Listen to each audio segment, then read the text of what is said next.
Sementara di depan rumah, Bagus Burhan digendong kedua orang tuanya.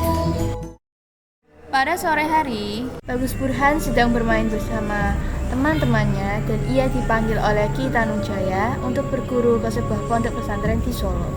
Nak, boleh kesini sebentar? Iya, kenapa Ki Hasan memanggil saya? Keesokan harinya, ia diantar ke pondok pesantren oleh pamannya. Ternyata di pesantren, Bagus Burhan menjadi santri yang nakal. Ki Tanujaya diajak bertemu di sebuah pendopo untuk membicarakan santrinya yang semakin hari semakin nakal. Lihat itu santri asuhanmu, semakin hari tidak ada perubahan dari perilakunya. Iya Ki, nanti saya akan rubah perilakunya. Nanti itu kapan? Kamu selalu bilang nanti-nanti, tapi apa? Tidak ada perubahan kan? Tapi kali ini saya pasti bisa merubah perilakunya. Saya kali ini yakin bisa. Ya sudah, saya tunggu kabar baiknya saja. Iya, saya pamit pergi dulu. Iya, silahkan. Ki Tanujaya mengajak Bagus Burhan untuk melakukan tirakat di suatu aliran sungai. Kita ngapain sih Ki kesini? Kita kesini akan melakukan tirakat. Apa? Ini pasti bohong kan? Ngapain saya bohong? Ini beneran dan kamu tidak bisa menolaknya. Kenapa harus? Sudah, tidak usah mengelak lagi kamu. Sudah ikuti saya saja. Iya. Mereka pun melakukan tirakat di sebuah mata air selama berhari-hari. Di sana, mereka berjaga semalaman dengan penyangga bambu di atas permukaan air.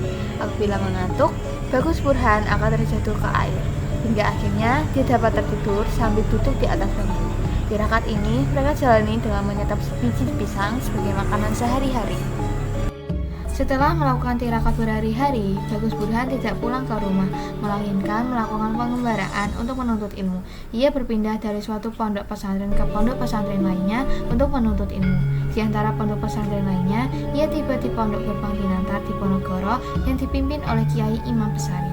Di sana, ia berguru dengan Kiai Imam Besari. Setelah dirasa cukup belajar di Gerbang Tinantar, ia tidak langsung kembali pulang ke rumah, melainkan dia menjadi santri lelana, yaitu santri yang mengelilingi suatu kawasan di beberapa pesantren. Ia bahkan sempat mengunjungi sebuah petapa Hindu di Bali. Pada tanggal 9 November, Bagus Burhan bertemu dengan Raden Ayo Gombak dan melangsungkan pernikahan di Keraton Surakarta.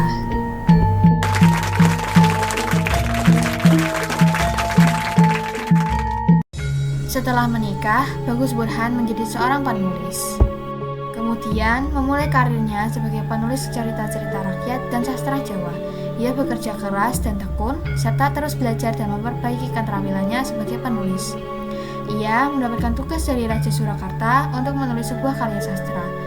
Bagus Burhan berpikir, sampai akhirnya menemukan apa yang akan dia buat menjadi karya. Ia menamainya Serat Kalatida. Setelah beberapa bulan bekerja keras, Rangga Warsito akhirnya menyelesaikan Serat Kalatida.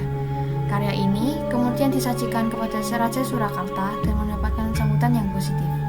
Raja Surakarta sangat terkesan dengan karya Rangga Warsito dan memutuskan untuk memberikan gelar pujangga kepadanya. Engkau Rangga Warsito, akan kuberikan gelar pujangga kepadamu. Gelar ini merupakan pengakuan atas kemampuan yang didedikasi ke Rangga Warsito sebagai penulis dan sastrawan. Dengan demikian, Rangga Warsito menjadi seorang pujangga, seorang penulis dan sastrawan yang sangat dihormati dan dihargai oleh masyarakat. Rangga Warsito juga diangkat menjadi Mantri Carik dengan gelar emas Ngabehi Surakarta dan menggantikan kedudukan kakeknya sebagai pujangga Keraton Surakarta. Dia bertugas menyusun dan mengembangkan kebudayaan dan kepustakaan Jawa. Pada tanggal 24 Desember 1873 di Kasunan Surakarta Hadiningrat, Bagus Burhan memejamkan mata untuk terakhir kalinya. Tanggal itu disebutkan pada karya terakhirnya yaitu Serat Sabda Jati.